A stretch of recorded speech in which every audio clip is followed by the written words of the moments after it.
Welcome to the DMF. I'm Justin Yance. This is part one.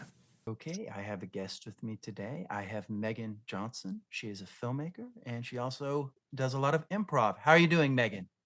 I'm great. Thanks for having me. Well, thank you for coming on. This is great. So Totally. first question, where are you from? So I was born in Dallas, Texas, and then I grew up in Atlanta, Oh, Georgia. oh Mm-hmm. wow. Yep, So you certified saw Southern girl. you saw the whole expansion of Atlanta before your very own eyes, right? Sure. I think, I might have I was living in the suburbs like south of Atlanta, so I would drive in to work. I used to work at Lenox Mall, so I would drive in to Atlanta a little bit, but I don't think I was like, right I think I might have even gone to college before it started to really expand and blow up because a bunch Hmm. of my friends, I always said like I'm never going to move back to Atlanta. And then in recent years, a bunch of my friends have moved back to Atlanta from like different parts of Georgia. And I'll go visit them and I'm like, okay, like it's kind of nice here. I kind of like Grant Park. Like they didn't have this when I was young. Yeah. Yeah. But now you're in Savannah. So why Savannah? So I moved here originally. So we were talking before that I was a page at NBC. I was finishing Yeah. up my 2-year contract, and my contract actually ended March 13th, 2020.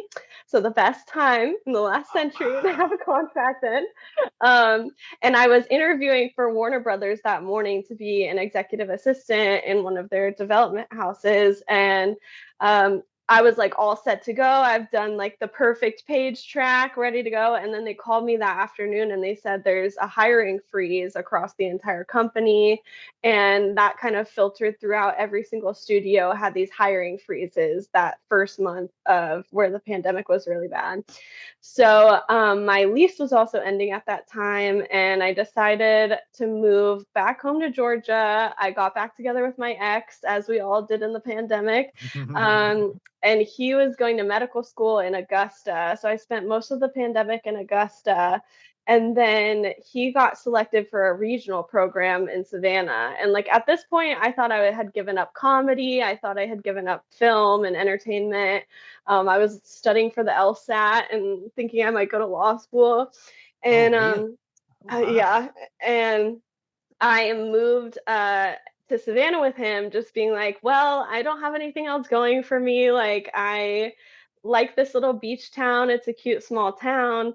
And then when I moved to Savannah, pretty quickly I started working with the Front Porch Improv, which is a little improv theater here in town. It's one of the most successful small town improv theaters in the country.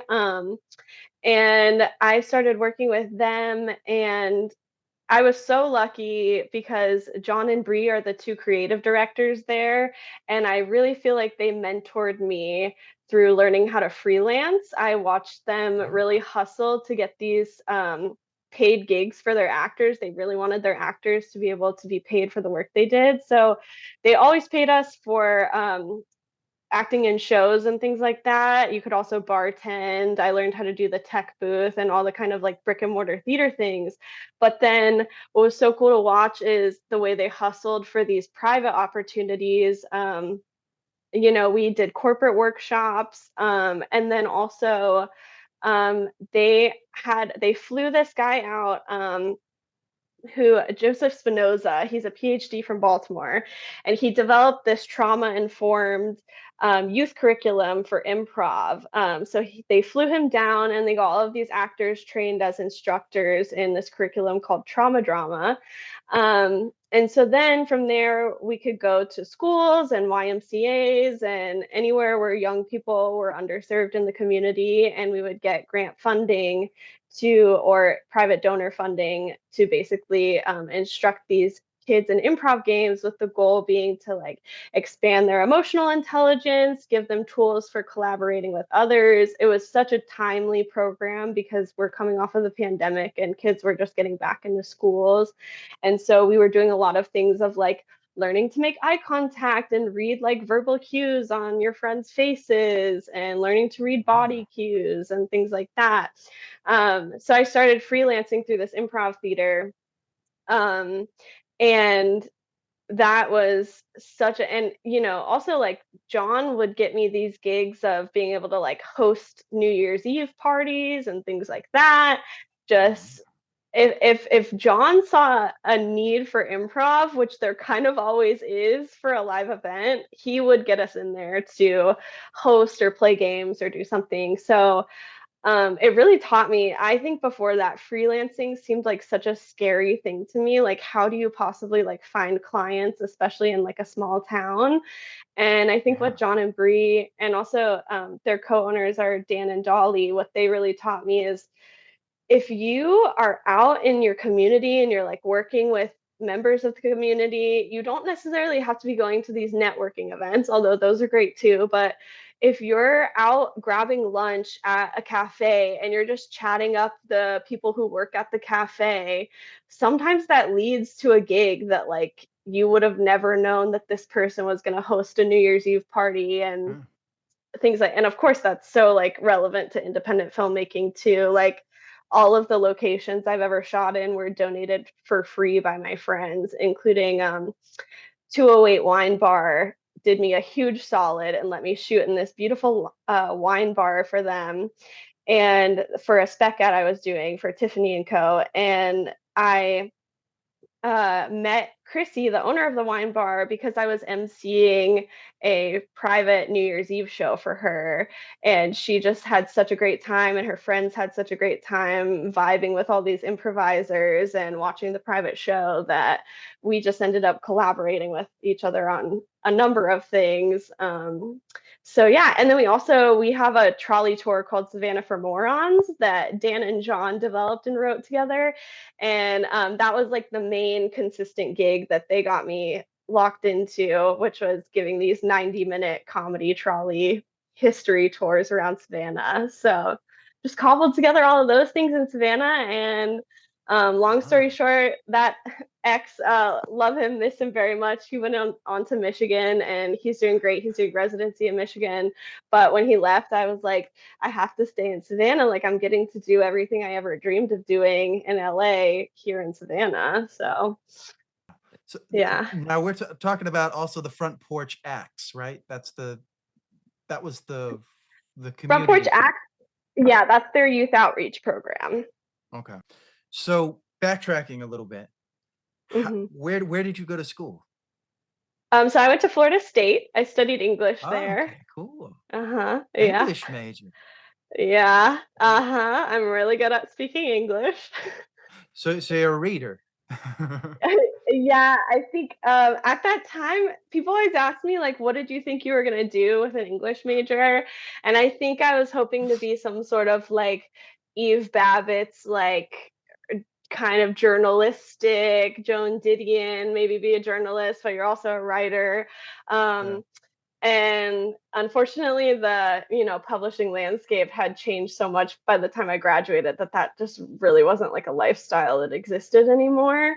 So I did lots of different things. I taught English as a second language, and things like that. But I think I always wanted to be a writer. I always loved writing, and there was something. It was like in college, what I didn't expect to get so much perspective on was I ended up taking a lot of literature classes. And those were really the things that were most helpful for my writing, because we would read these excerpts of classic literature and these great authors from the 1900s and things like that. And that was like the time in my life where I really started to develop my perspective on politics and religion, the patriarchy, all of those things. Everything that they fear about college making you a liberal. That's what happened to me. And, um, and but it was really, I remember in one of my early literature classes, they taught us about the bombings that happened in Tulsa on Black Wall Street in, I believe, the early 1900s. And Wow. that was something that was never taught to me in high school at all. And it just completely shifted my worldview of growing up in a small town, um, and the curriculum they were asked to teach versus going to Florida State and kind of like going back over all of this history and all of this literature that I had some context for, but these teachers were given a lot, these professors were given a lot more leeway to really give us primary sources and delve into different things. And I think that really just shifted my perspective of how important it is to seek out your own learning and how important it is to be really intentional about the literature that you're seeking out and reading for sure. It really changes the way you think. Was let me ask this. When you why do you think that subject is not taught more in high school? Like Like what you were Black talking about, history specifically, or kind Black of history, social movements. Yeah. social movements and things. I mean, that seems to be the cultural taboo that's starting to begin now, is to It's scary. gloss over this stuff. Do you think it just because it provokes thought? Well, I do think from talking to people I know that are teachers, teachers are at public school, high school, middle school teachers are so under-resourced as far as like the time. They're given these curriculums that they have to teach, and there's really no time outside of class for them to go past the curriculum that they're given by the state. And I mean, I really feel for people that have to write curriculum because you really are distilling Yeah. such complex and dynamic human history into these bullet points, and how do you do that in a way that honors the kids and honors the teachers? So I'm there's definitely like political reasons. I think there's also this kind of idea that maybe like younger people um shouldn't be exposed to these like more violent aspects of humanity and stuff. I think that that is maybe a piece of it, but I also think that teachers just need way more resources for sure Mm, to be able to teach a curriculum that's really reflective of human history for sure. yeah. Because it seems like Yeah. they're just kind of forced to like, here's the curriculum, here's the book, go through it, teach 20 kids. Right. And So, and also you're teaching all these kids that when I was a English as a second language teacher, the hardest part being in a classroom of like 30, I was teaching adults at the time, but being in a classroom of 30 adults is everyone is at a completely different skill level, at a completely different motivation level for their learning. And really the more that you can, this is like pretty evidence based, the more that you can stratify groups into mhm, um, these people are having more trouble with the curriculum, if you can really have the teacher focus with them, and then if you have more intermediate and then you have a more advanced group, um, which there's of course also like uh, it's not that easy because there's also like racist history with that type of stratifying in schools, yeah, but kids really benefit so much from attention that's individualized to their learning and their learning yeah, curve. And in order to do that, you need money and you need lots of teachers and you need lots of time. And I think it's unfortunately what it feels like to me in this country is like learning and scholarship is just like deprioritized and deprioritized more and more every year. And, yeah, we spend an ungodly amount of money on military advancements. And I mean, I've always, I think on a microcosm, like with individual people, your budget really reflects your priorities in life, but also as a country as well. Like we could say we prioritize education, but that's not what the budget reflects. And that's yeah. so unfortunate. Pentagon failed 7 audits.